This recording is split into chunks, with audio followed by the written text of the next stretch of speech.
Olá, nós estamos aqui de volta com o quadro Gente de Vitória. Que maravilha estar aqui com você na TV e News.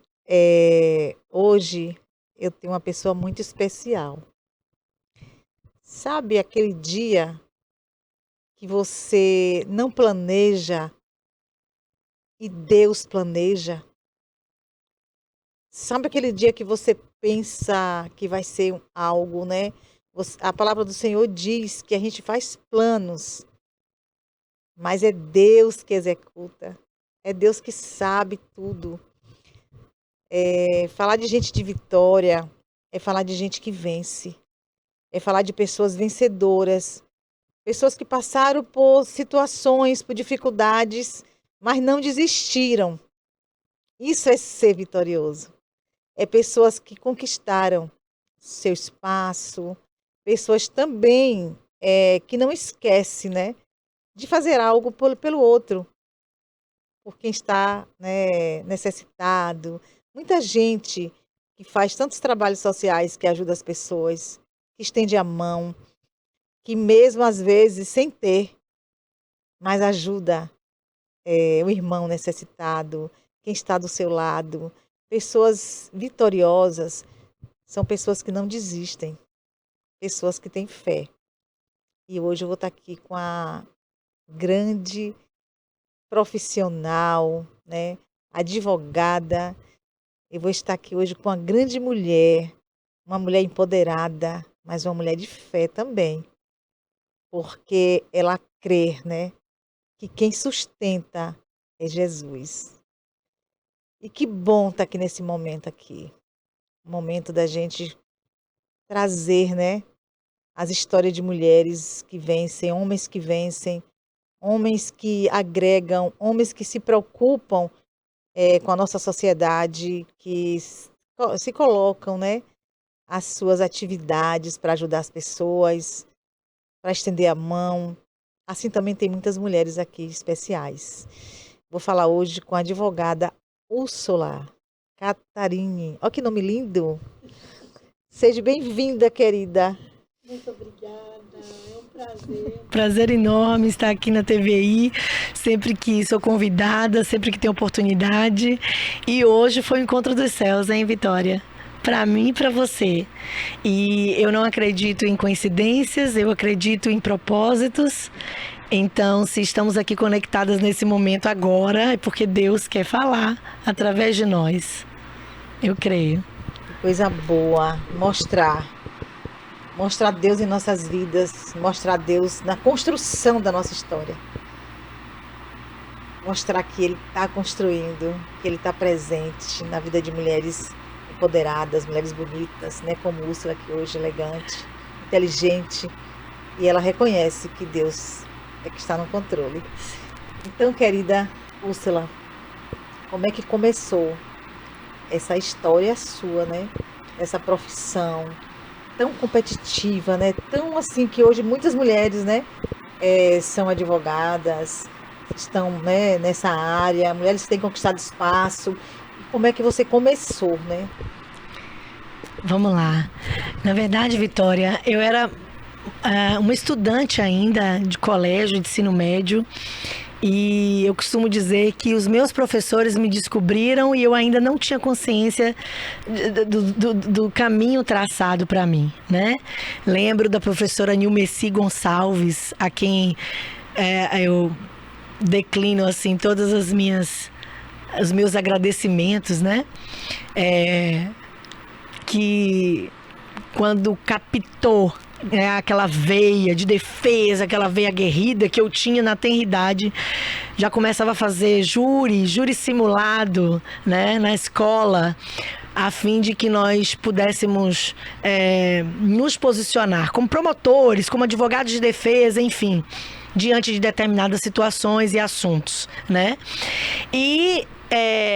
Mas confesso que na época do vestibular fiquei muito perdida quanto ao que escolher. E cheguei a fazer vestibular para medicina, vestibular para fisioterapia, para odontologia, mas eu não suportava, como não suporto até hoje, ver sangue.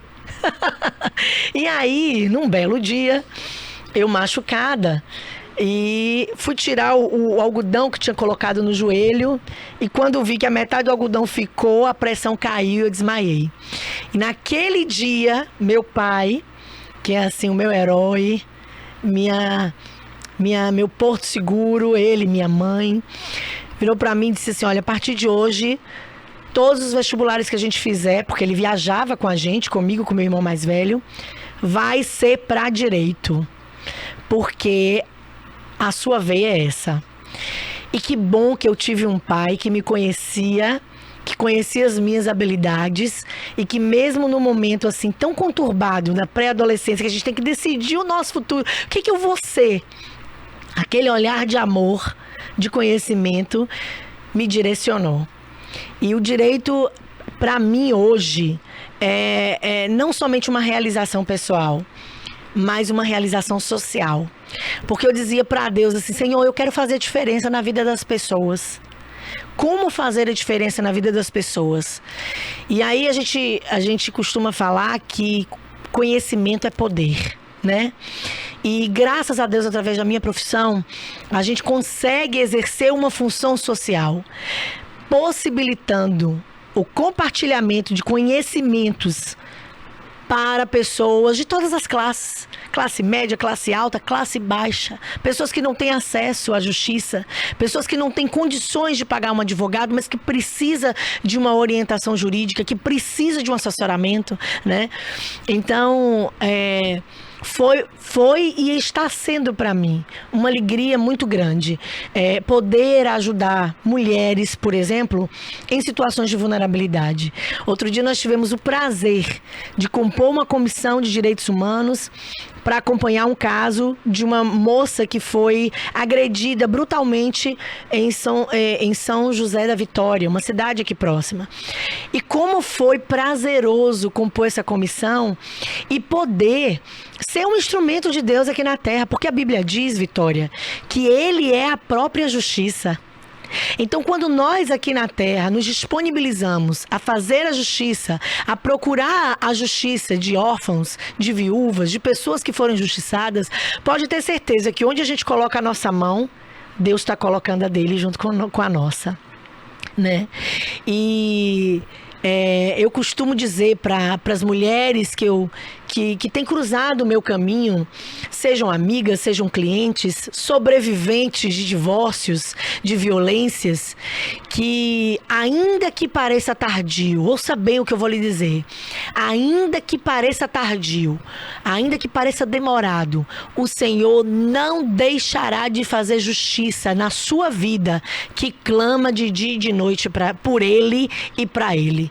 Ele é o advogado dos advogados. Ele é o justo juiz.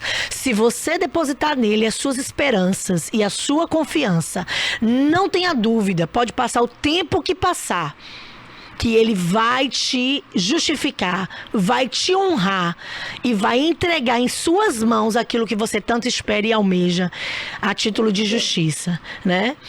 E é isso que tem nos fortalecido. Eu costumo dizer, Vitória, que eu sou uma sobrevivente, né? Outro dia tivemos aqui a oitiva de uma psicóloga chamada Girane Hanna, e ela falando sobre as pacientes que são sobreviventes de divórcio. Eu sou uma sobrevivente dessa, que passei por uma situação extremamente difícil. Olha que eu lido com divórcios há quase 15 anos. A sua área que você atua é cível, é mais... Sim, cível, área de família, né? Atuo muito nessas questões atinentes a pensionamento, guarda, alimentos, regime de convivência, partilha de bens e outras situações cíveis também, né? Mas essas em especial... Quantos anos já na área? Me formei em 2008. Então, vai fazer... Já estou quase debutando. Quase 20 anos, né? Acho que já debutei. 18, 19, 20, 21, 22, 23, 24. Já debutei. Já, né? Já debutei. Já passou, né? Já. Já debutei. É veterana na área. E você tem filhos? Tenho dois filhos. E assim, eu me vi, mesmo sendo operadora do direito, extremamente desafiada, diante de uma ruptura familiar, diante de um divórcio? Porque eu não sei você que me assiste, se já passou por isso, se conhece alguém que já passou, mas é uma situação muito desafiadora. E a gente vive numa sociedade muito machista, muito patriarcal. E as mulheres que se divorciam, elas se sentem envergonhadas. Porque ninguém casa para separar. Não, de jeito nenhum. Você casa com aquele sonho bom. Para sempre. Para sempre, né? O amor, né? Sim. Aquele príncipe encantado. É um projeto de Deus. Projeto, né? Vamos fazer a nossa parte para que dê certo. É assim que a maioria das mulheres encara o casamento e a constituição de uma família. Mas tem situações que, infelizmente, te obrigam a caminhar por esse deserto, vamos dizer assim, por esse caminho solitário. Esse destino sem esperar, exatamente, né? Verdade, exatamente. E aí, buscar o fortalecimento em Deus nessas situações é, sem sombra de dúvidas, a única alternativa que eu e você temos para nos recompor, para nos restaurar, nos reconstituir. E hoje, poder ajudar mulheres, não somente com conhecimentos técnicos, jurídicos, mas por ter vivido a dor de um divórcio, ter passado por ele e poder dizer para você que me assiste que existe vida após o divórcio, é algo assim que me deixa muito feliz. Existe amor, existe sonho, vontade de amar novamente. Sim. Isso que é a vida, né? Sim, exatamente. A Bíblia diz que no lugar da nossa vergonha, o Senhor tem para nós dupla honra. Eu não estou falando de religião para você, eu estou falando de um Deus que diz para mim e para você que na área em que você foi desonrada, no lugar onde você foi humilhada, envergonhada, Ele tem para nós dupla honra. Que lugar é esse, Úrsula? Às vezes é o lugar geográfico em que você está, mas às vezes é exatamente a área de desafios e de sofrimento que você enfrenta. Deus tem para nós dupla honra, né? A Bíblia diz em Isaías 61:7, no lugar da vossa vergonha tenho para você dupla honra, no lugar da afronta você exultará, aleluia, na herança que o Senhor tem para você. Não é assim que a Bíblia diz? Quantas mulheres foram passadas por vergonha? Inclusive dentro de igrejas. Como que as mulheres evangélicas, especialmente, digo isso porque eu sou evangélica, como nos sentimos envergonhadas nas reuniões de escola, dentro da igreja, pelas situações de abandono, pelo divórcio, e na maioria das vezes nem demos causa. Não fomos nós que abandonamos o lar, não fomos nós que traímos os nossos maridos, mas vem sobre nós um sentimento de vitimismo, de culpa, um sentimento de vergonha. E aí a gente vai se colocando dentro de um calabouço, dentro de um casulo, e vai se defiando naquela dor, né? Naquele sofrimento, naquelas indagações. O que eu poderia ter feito diferente? Olha, eu tenho para dizer a você, que Deus contemplou e contempla absolutamente tudo o que você passou e está passando. Não acredite você que as situações de humilhação, as afrontas, as chacotas, né? Chacotas, as zombarias, os escárnios que você enfrentou, que Deus não anotou, que Deus não viu. A Bíblia diz assim: acaso aquele que fez os ouvidos não ouve? Acaso aquele que fez os olhos não enxerga? Eu tudo vejo, tudo escuto. Agindo eu, não há quem possa impedir, não há quem possa escapar das minhas mãos. Então você que passou por uma situação de injustiça, você que hoje se sente paralisada diante de uma ruptura familiar, de uma separação, de um divórcio, ei, existe esperança para você. Existe um Deus que não te solta. Existe um Deus que te toma pela mão direita e diz assim: não tema, eu estou contigo. Se passares pelas águas, elas não submergerão você. Se passares pelo fogo, eles não te queimarão, porque eu estou com você e farei sobressair a tua justiça, os teus direitos no meio da escuridão. Então, a você que hoje enfrenta momentos de dificuldade, eu só tenho 39 anos de idade, mas se contasse para você algumas situações que vivi, você quanto tempo de casada? Chorava junto comigo. Foi quanto tempo de casada que você passou? Eu casei em 2007, depois de 5 anos de namoro e de noivado, né? E meu marido saiu de casa em 2019. Então, entre casamento e namoro e noivado, aproximadamente 18 anos, né? Então foi a minha juventude, meu primeiro namorado, o pai dos meus filhos, e aí foi uma rasteira, né? E eu passei por situações assim inimagináveis, porque quando se há um respeito mínimo, mesmo no momento doloroso de separação e de divórcio, se há uma convicção, é isso que eu quero, vou seguir minha vida, mas ainda assim há um respeito. As coisas, elas são um pouco mais toleráveis. Mas quando se esquece o respeito mínimo pelos filhos, pela mãe dos filhos, que se está deixando para trás, então as coisas beiram absurdo. Eu passei por situações, Vitória, do tipo da amante do meu marido me ligar e dizer assim: deixa agora a chave do carro dele aqui no estacionamento do trabalho, porque se você não deixar, eu vou ligar para a polícia e vou dizer que você roubou o carro. Ora, eu era coordenadora jurídica de um grande escritório de Belo Horizonte, mas quando a gente está no meio do problema, envolvida no problema, a nossa racionalidade fica em segundo lugar. E aí a gente fica ali, envolvida nas dores, nas emoções, e o choro compulsivo e aquela situação, até que uma das vezes que essa moça me mandou mensagem, eu estava no escritório. E os meus companheiros de trabalho, os sócios do escritório, estavam do meu lado e ouviram o áudio que foi enviado e as mensagens. Eu comecei a chorar, fiquei muito nervosa. E eles me ofereceram um café, me acolheram, uma água e disseram: doutora Úrsula, respire. E você vai responder exatamente como você iria orientar uma cliente nossa ou uma cliente do escritório a responder. E aí naquele momento eu respirei e disse: Jesus, conduz a minha fala. Coloque as palavras na minha boca. E aí eu disse: olha, você pode denunciar para a polícia, pode dizer que eu roubei o carro, eu estou andando com a certidão de casamento no carro, eu estou andando com a certidão de nascimento das crianças no carro. Se a polícia me abordar, eu vou dizer que certamente foi alguém se passando por você, ou você estava em algum momento de ausência de lucidez, né? Ausência de lucidez, ausência de racionalidade para ter denunciado falsamente um crime. Então, se você fizer isso, não tem problema nenhum, não. A polícia saberá que o carro é tão meu quanto o seu, porque compramos juntos na constância do casamento. E só a partir daí, quando eu tive fôlego para reagir, para responder, foi que as afrontas com esse quesito do carro, que ela queria a todo custo que eu entregasse, cessaram. Mas de lá para cá, diversas outras situações aconteceram. Muitas situações.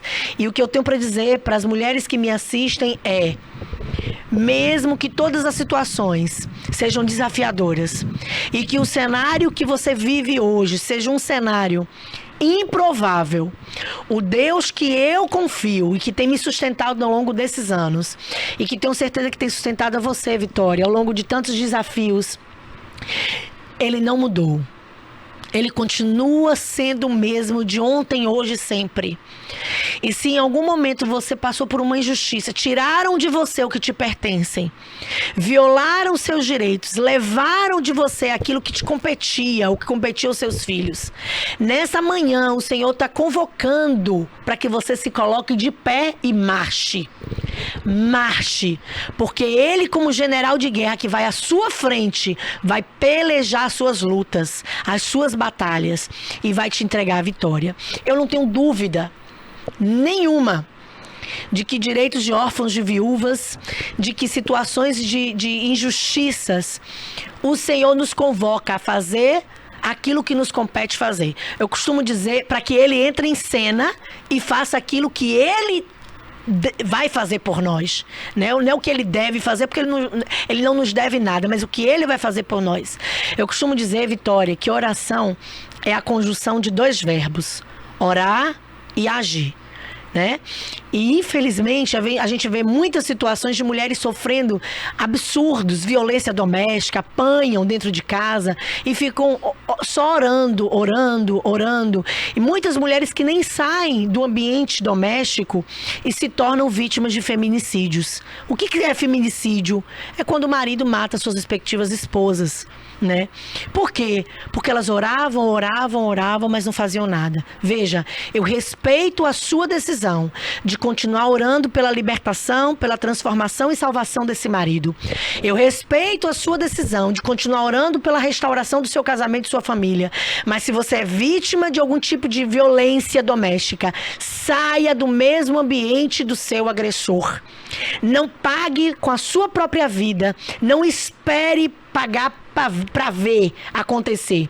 Se resguarde. Faça um boletim de ocorrência.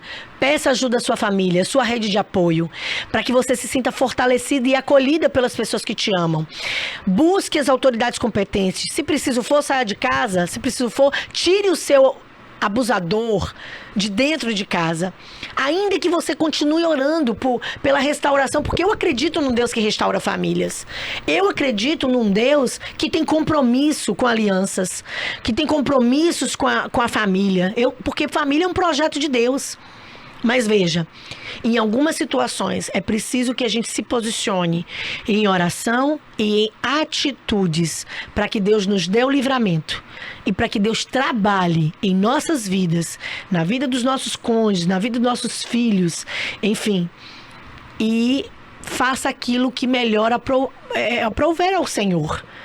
Aquilo que o Senhor tem para nós a título de propósito, né? As promessas que o Senhor fez na tua vida, você viverá, com ou sem o seu marido ao seu lado, com ou sem o seu marido dentro de casa, porque Deus tem um negócio com você. Foi por você que ele morreu na cruz do Calvário, foi por você que ele ressuscitou ao terceiro dia. Né? Você é filha, né? Se nós que somos tão carnais, imperfeitas, não queremos o mal para as nossas filhas e filhos. A Bíblia diz, se os nossos filhos nos pedirem pão, nós não daríamos pedra. Quanto mais o Senhor. Se nós, que somos imperfeitos, não faríamos algo de ruim para os nossos filhos. Não quer ver uma filha sofrer. De jeito nenhum. Não quer ver. De jeito nenhum. Você sofreu agressão? Física, não. Verbal. Verbal, psicológica, né? E alguns ensaios, né? Porque no meio de agressão, o homem, quando começa aqueles xingamentos, aquelas ofensas, de repente ele parte, de repente ele abre o olho, de repente ele arregala, de repente ele vem para perto de você, de repente ele tá ali ensaiando uma pré-agressão e a coisa vai ficando... Mas, de fato, não cheguei a sofrer agressões, assim, consumadas, em que pese as ameaças, em que pese os descontroles, né? As agressões psicológicas, verbais, que na maioria das vezes, ouso dizer, chegam a ser piores do que um tapa dado. Verdade. Né? Em que momento você achou assim, meu casamento não tá bem? Ou foi de repente isso aí, você não percebia? Não, eu vim de uma família evangélica, fui criada no evangelho e eu sempre encarei a família como algo assim muito sério, como um projeto de Deus mesmo. E não casei para separar.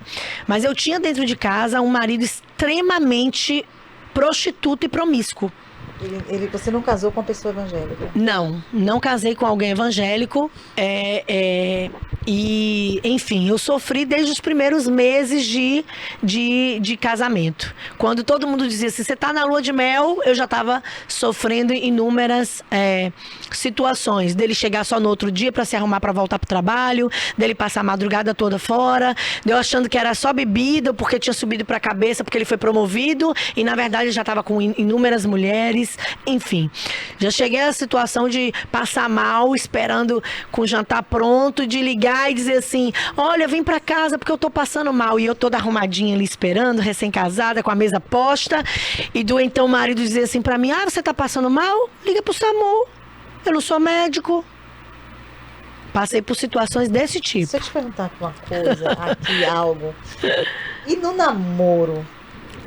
Ele não demonstrava que era desse jeito? Me deu muitos sinais de que ele era realmente esse produto desse meio aí tóxico, abusivo, com ausência de valores, de princípios. Só que quando a gente é uma menina, né, sem experiência, porque eu não tive outros namorados, e a gente ignora os sinais. A gente acredita que pode mudar a pessoa.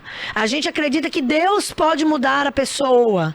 A gente acredita que casando vai melhorar.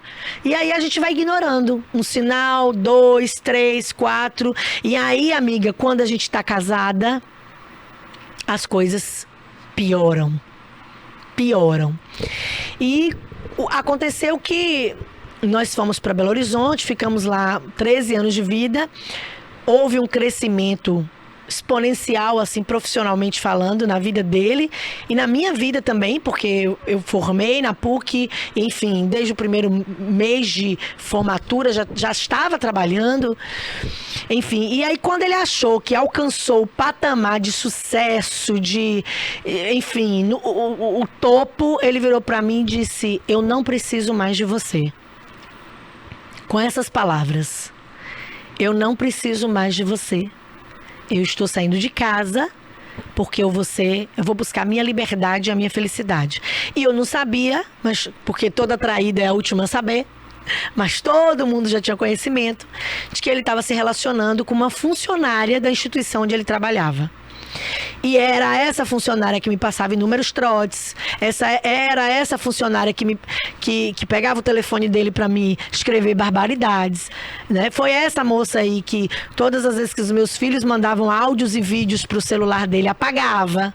Então esse homem ficou, depois que saiu de casa em 2019, ficou 4 anos sem visitar as crianças.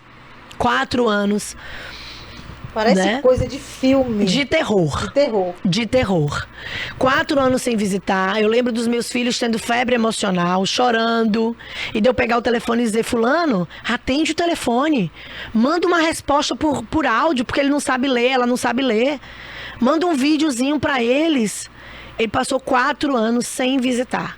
E tudo que ele comprou a título de bens, inclusive com dinheiro da época que éramos casados, tinha aplicações e tal, ele saiu colocando o nome do irmão, do nome da cunhada, no nome da amante, comprou sítio, comprou apartamento, comprou bens no nome dessa amante, foi viver uma vida de luxo, Maldivas, Punta Cana, Europa, devendo pensão alimentícia. Né?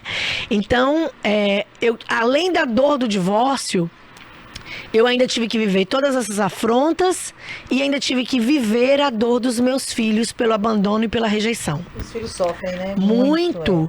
E os meus tinham 1 aninho e meio, 2 quase, e o mais velho, Valentina já tinha acabado de fazer 2 anos, e Lorenzo tinha acabado de fazer, acho que 3,5 ou 4 anos de idade. Foi 4 anos, Úrsula, 14, 15, 16, 17, 18, exatamente. Lorenzo tinha acabado de fazer 4 anos de idade. Então, quantos anos isso que você separou? 2019. 2019. Muito pequenininhos. Hoje meus filhos têm 7 e 9 anos de idade, né? E com a ajuda de Deus e da minha família, que é uma rede de apoio assim belíssima.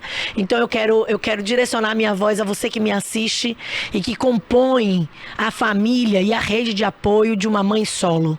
Você que é tio, tia, você que é avô, abrace essa mãe solo. Abrace essas crianças que foram abandonadas, rejeitadas pelos seus pais. Seja a rede de apoio que essa mãe precisa. Para ir para um médico, para ir para fazer uma academia, para fazer uma aula de dança, para caminhar, para trabalhar, enfim, em algum momento que essa criança esteja doente, ofereça apoio. Apoio de tempo, apoio financeiro, inclusive. Seja a rede de apoio que você gostaria de ter para essa mãe solo que compõe a sua família, porque muitos são os desafios, muitas são as necessidades, muitos são os contratempos, né? E o acolhimento de uma família transbordando amor é de fato a concretização dos cuidados de Deus através de pessoas.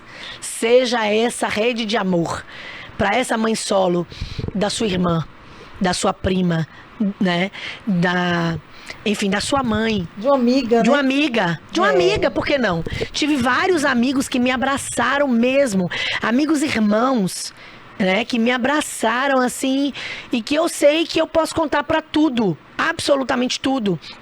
Tenho casais de amigos, de compadres, né? Úrsula, para o que você precisar. Então, se hoje eu tenho um compromisso profissional ou pessoal e não posso ir 5h30 da tarde buscar meus meninos na porta da escola, eu sei que eu posso contar. Maravilha. Né? Busca pra mim, deixa na casa da minha mãe, eu deixo lá em casa com a minha funcionária. Isso assim, parece ser simples, parece ser muito pouco, mas acredite, é assim, de uma importância fora do comum para uma mãe sobrecarregada. Porque a maioria das mães solos desse país, somos mais de 11 milhões de mães solos nesse país, somos sobrecarregadas. O seu olhar, né? O seu olhar depois da separação, depois de tudo isso, hoje a mulher, Úrsula, né? Ela mudou. O que mudou em você? Como pessoa, sim, como mulher e como profissional, o que mudou dentro de você depois disso? Sim, me sinto mais forte, aguerrida, me sinto mais resiliente, me sinto mais convicta dos meus valores e princípios. Não vou deixar de ser quem eu sou, não vou deixar de acreditar no que eu acredito como verdade por sua causa. Por muito tempo, eu dentro do casamento ia para shows com meu marido que não falava a minha língua. De músicas que eu não curtia, que eu não, sabe? E em que pese não desaconselhar mulheres a fazerem a mesma coisa, acompanhar seus maridos em eventos, em situações, mas veja, evite ao máximo de fazer coisas que firam você, que firam o seu eu, que violem os seus ouvidos, o seu coração, as suas emoções. Se aquela situação, ok, é suportável, dá pra tolerar, dá pra ir, não vai te causar dor, não vai te causar desconforto, ok, vá. Vá pelo bem da relação, vá pelo bem do casamento, pela harmonia. Mas não esqueça de olhar pra si como alguém única, como uma mulher, né, que pela qual o Senhor morreu na cruz do Calvário e ressuscitou ao 3º dia, pela qual Ele fomenta e projeta planos absurdos, né? E planos de paz, planos de amor, planos de alegria. Não permita que as pessoas que se levantem contra você te paralisem ou interrompam o seu propósito e projeto de vida. Se você está aqui, se você foi projetada para estar na sua geração, cuidando dos seus filhos, dentro do seu trabalho, dentro da família que você compõe, pode ter certeza absoluta que o Senhor te projetou para ser luz e para ser sal, para fazer a diferença na vida das pessoas. Se a sua dor, que dilacerou outrora o teu coração, as suas emoções, hoje servem para que você ensine outras mulheres a caminhar por esse deserto, ressignificar essas dores, se fortalecer, se restaurar, amém. Amém. A sua dor já teve um porquê e um para quê.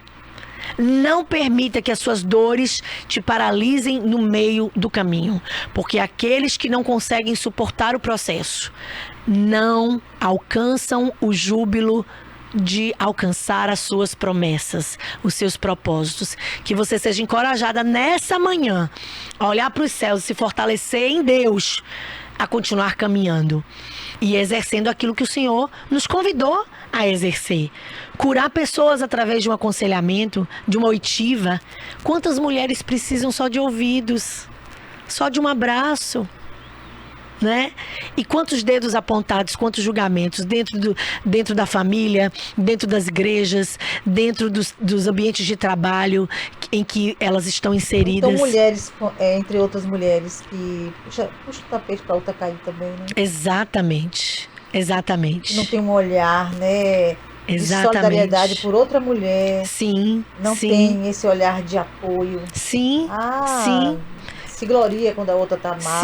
Sim. Tá passando por alguma situação difícil. Sim, é cruel. É cruel. Mulheres que se permitem a ser amantes de homens casados. Vitória, Vitória.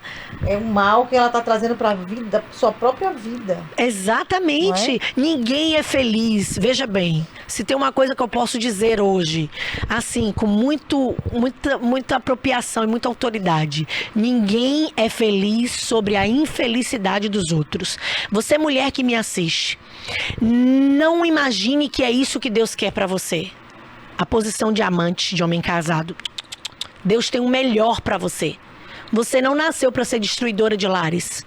Você não nasceu... mas ele que tem compromisso com a mulher dele, não tem nada a ver com isso. Ele pode trair a mulher dele com A, com B, com C, com o alfabeto inteiro. Você não.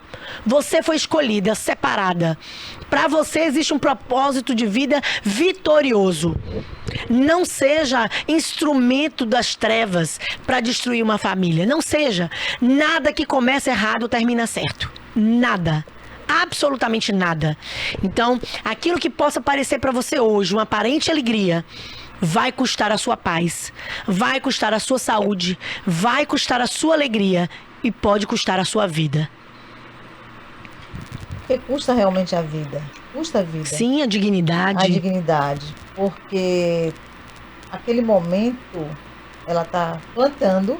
Sim. Para colher na frente. Exatamente. Não sabe o que vai colher, né? Exatamente. Está pensando que é um prazer, mas é um prazer momentâneo. Sim, sim. É momentâneo. Sim. Eu tenho uma amiga que diz, Vitória, que a vida é como um restaurante. Mesmo sendo um restaurante popular, ninguém sai sem pagar a conta. Então, não pense você que você vai colher as consequências das suas atitudes só depois que você morrer. Indo para o céu, para o inferno, se é que você acredita nisso ou não. Você vai pagar aqui. O mal que você fez para as pessoas, você vai colher aqui. Ele volta como um bumerangue. Ele vai voltar para você. E principalmente quando são famílias que têm crianças pequenas e que são atingidas pela dor e pelo trauma dessa separação causada por essa pessoa que se disponibilizou a ser secretária do inferno na condição de amante. Não, isso não tem futuro. Não tem futuro.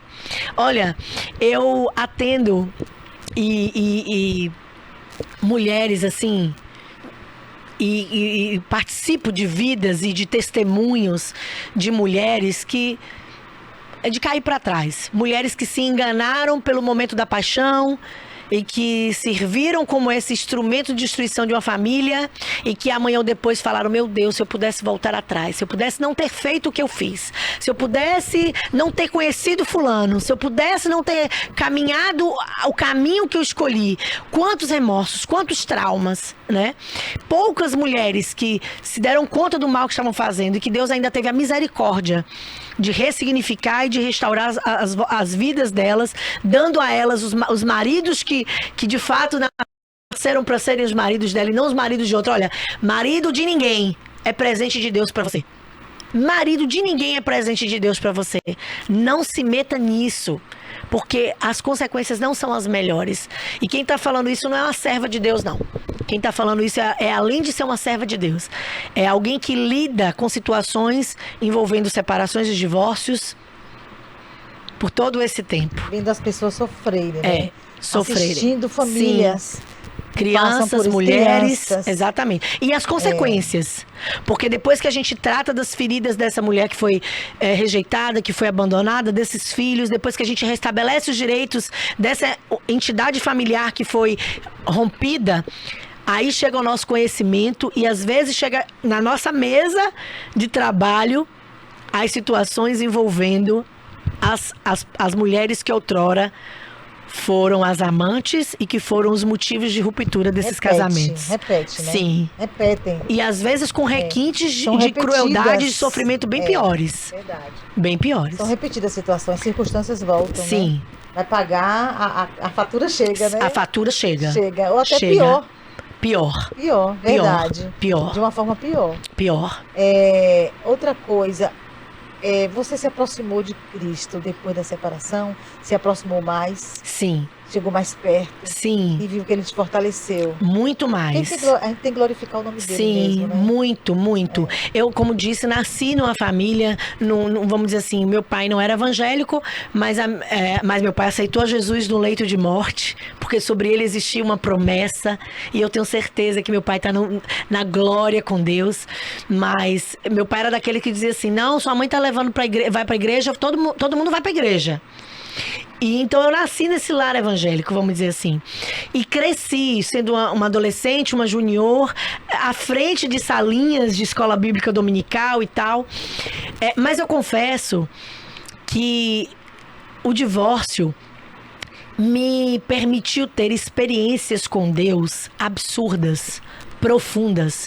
Eu nunca tive um quarto de guerra, eu nunca tive tanta intimidade com o Senhor como passei a ter depois desses momentos de sofrimento, porque a dor nos aproxima de Deus, nos torna dependentes do Senhor. A gente olha para nós e diz assim, poxa, realmente eu não sou nada sem a misericórdia dele, porque eu conheço mulheres que não conseguem atravessar uma depressão pós-divórcio, que suicidam depois do divórcio, que dão cabo da própria vida, que não conseguem mais trabalhar, que não conseguem mais fazer nada. E quando Deus nos alcança com a sua misericórdia e diz assim, olha, eu tô te tirando aí do lamaçal e vou fazer a minha glória sobressair sobre a tua vida, para que vejam que você não é órfã, que você não é desassistida, que você não é cidade assolada, que eu estou aqui para te restaurar. Não é abandonada. Não, eu sou teu pai, eu sou teu marido, eu sou teu provedor. Meu Deus, quantas situações, principalmente depois que vim de Belo Horizonte e que ainda estava ali emocionalmente abalada e que eu conseguia ver a provisão do Senhor se manifestando na minha vida. O dele, não é? O aconchego. De todas as maneiras, financeiramente falando, a provisão financeira. Meus filhos estavam precisando de roupa. Do nada os tios chegavam com roupa, sapato. O avô chegava e dizia, vou levar na rua, vamos comprar não sei o quê. Sabe, escola dos meus filhos. Eu dizia, meu Deus, esse mês está de um jeito e das coisas se acumulando. E daqui a pouco o Senhor mandar um cliente, mandar uma provisão, um alvará sair que estava preso. Foi na pandemia, né, que você se separou, Jesus, exatamente. Veio logo a pandemia. Exatamente 2019, nesse período. Veio a pandemia. A pandemia. E aí que a gente ficou assim, com mãos e pés atados para tudo. Inclusive para trabalhar, né? E Deus movendo o coração do meu pai, da minha mãe, dos meus irmãos, para as necessidades dos meus filhos, para as minhas necessidades. E Deus abrindo porta onde eu achava que não tinha porta, sabe? É assim, o amor do Senhor nos constrange. Seja você constrangida pelo amor daquele que nunca te decepciona. Aí ele falou, venha filha amada, quem te ama sou eu de verdade. Venha. Sou eu que vou cuidar de você, das suas feridas. Exatamente. Vou curar teu coração. Exatamente. Vou te encher de amor. Exatamente, vou te colocar de assim. Pé, Exatamente. E você vai ver o meu mover, né? Exatamente, exatamente. E hoje eu vejo que assim que ele faz. Assim que ele faz. E hoje eu vejo que aquelas pessoas que se levantaram para me perseguir, para me difamar, para me caluniar, o Senhor visitando com mão forte de justiça. O Senhor calando a boca dos meus perseguidores, me justificando. Dentro da família que eu fui difamada. Dentro da família que eu fui caluniada. Dentro da família que eu fui rejeitada. O Senhor criou uma situação e fez com que essa família precisasse dos meus serviços como profissional, para me justificar ali dentro e fazer com que aquelas pessoas que até então conheciam de Úrsula pela boca de A, de B e de C, pelo que ouviam falar, conhecessem quem era realmente Úrsula através daquela oportunidade. Deus abriu uma porta dentro dessa família que, se eu te explicasse assim, é óbvio que por uma questão de ética profissional a gente não pode entrar em detalhes, mas enfim, Deus se utilizou dessa situação, Vitória, para me justificar e me honrar. É aquilo. Jó passou por um deserto extremamente penoso, mas o Senhor teve misericórdia de Jó. E quando Deus diz assim, basta, basta. É até aqui, é até aqui. O meu limite é esse, o meu limite é esse. Não passa, não passa. E o Senhor devolveu a Jó tudo quanto o inimigo tocou e tirou de Jó. Em dobro. o Senhor devolveu em dobro. Esse Deus é um Deus que nos constrange. É um Deus de maravilhas. Porque, veja, eu e você vamos morrer pecadoras. Cheio de defeitos. Tá pensando que nós somos cheios de defeitos. Falhas, né? Falhas. Mas são as misericórdias dele que se renovam sobre nós a cada manhã. É a graça dele que nos alcança, que nos lapida. Porque no deserto, Deus nos chama para falar de amor. Por amor a ti, eu vou melhorar você. Por amor de ti, eu vou te lapidar aqui. Eu vou te ensinar algumas coisas. Por amor a ti, eu vou te mostrar que eu estou do seu lado. Eu não largo a sua mão, apesar das circunstâncias, né? E é como eu costumo dizer. Deus não precisa de cenário perfeito para fazer milagres. Não precisa. Basta ter um coração sedento que deposita nele as esperanças e a confiança, a fé de que ele pode mover montanhas e fazer o sobrenatural acontecer na minha vida e na tua. Se tu tiver uma fé do tamanho de um caroço de mostarda, o Senhor está a postos para transformar você em protagonista de milagres. E aí você vai deixar de ser historiadora de milagres. Foi nesse deserto, foi após o divórcio, que o Senhor me permitiu deixar de ser historiadora dos milagres alheios. Porque a gente ouve, né, os testemunhos das outras pessoas. Alguém que foi curado do câncer, alguém que foi restaurada, alguém que foi justificada, alguém que saiu das drogas, alguém que foi liberto, alguém que saiu lá do lamaçal do pecado e que o Senhor fez uma nova história, deu uma nova história, uma nova oportunidade. A gente conhece todas as histórias e milagres da Bíblia. Nós somos historiadores dos milagres que a Bíblia nos conta. Mas aí o Senhor, quando nos chama para esse lugar, para falar de amor, Ele diz assim: Úrsula, eu vou te transformar, Vitória, eu vou te transformar em protagonista de milagres. Coisa linda, protagonista, né? De milagres. Vou fazer da tua história aquilo que tu jamais imaginou ou pensou que eu pudesse fazer. Porque a Bíblia diz que os sonhos dele são melhores e maiores do que os nossos. E olha a nossa alegria, Vitória. Quando Deus visitou Sara e Abraão naquela tenda, lá nas alturas dos 90 anos de Sara, dos 100 anos de Abraão, para ratificar, para confirmar a promessa, Sara sorriu. Dentro de um ano eu vou estar aqui, você vai estar com o seu milagre nas mãos. Ela sorriu. Ela sorriu meio descrente. Meu Deus, como é que eu vou ter filho com 90 anos? Já não tenho intimidade com meu marido, já não sou mais fértil, já não ovulo, já não tenho mais... enfim, como é que eu vou conseguir isso? E aí o Senhor disse: você vai conseguir, porque dentro de um ano eu vou chegar aqui, você vai estar com o milagre nas mãos. E assim aconteceu. Assim aconteceu. E olha que maravilha. Mesmo diante da momentânea dúvida do coração de Sara, o Senhor incluiu Sara no rol dos heróis da fé de Hebreus 11. E o que eu tenho para dizer para você é que o rol de heróis da fé de Hebreus 11 não é taxativo. O que significa isso, Úrsula? Significa que Deus continua fazendo milagres e que Deus continua fazendo de mim, da Vitória e de você que nos assiste, protagonistas de milagres. Deus pode e incluirá o meu nome, o nome da Vitória, o seu nome, no rol dos heróis da fé. Nessa geração. Nessa geração. Nessa geração, neste momento. Se você continuar posicionado diante do Senhor e buscando nele a força que você precisa, o vigor que você precisa, depositando nele as suas esperanças, pode acreditar.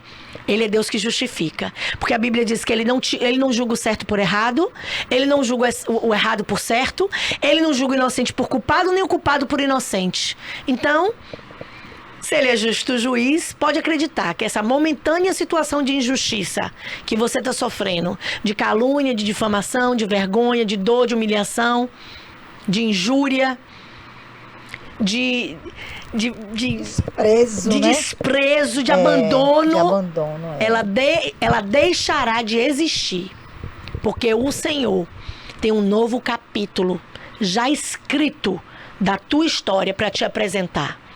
Deus não precisa de tempo para caprichar nas promessas e nos milagres. Às vezes o tempo que o Senhor se utiliza para nos entregar os novos capítulos é exatamente o tempo que Ele precisa para trabalhar em nós e nos preparar para viver esses novos capítulos.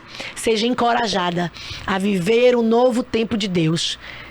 Aleluia. E em Deus. Porque a Bíblia diz que Ele dá ordem ao vento para que passe a soprar em direção oposta e a favor daqueles que temem ao Senhor.